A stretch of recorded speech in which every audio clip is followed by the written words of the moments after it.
Welcome to the Tech Egg. Don't get scrambled. Enjoy the video.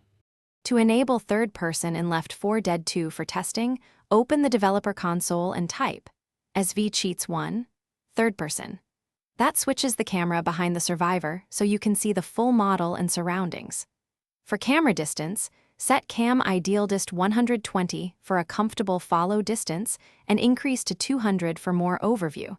Use Cam Ideal Dist 80 for tight corridors. Note that SV Cheats 1 disables achievements and can change server behavior, so only use it in local practice or on private servers.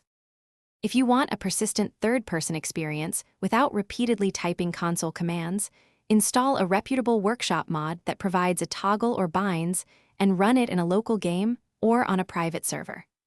Official matchmaking and Valve servers do not permit third-person, so you must use custom servers with a source mod plugin or host a local listen server.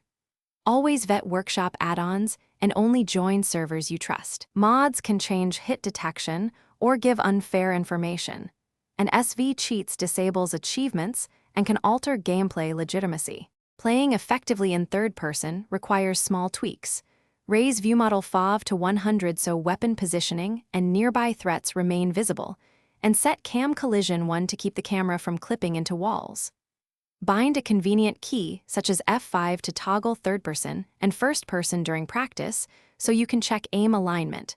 For example, bind F5 toggle third person. Remember aim field changes because melee reach and headshot lines look different, so recenter your crosshair visually and adapt strafing and peeking to the new perspective. Thanks for watching. Consider subscribing if I helped unscramble your problems.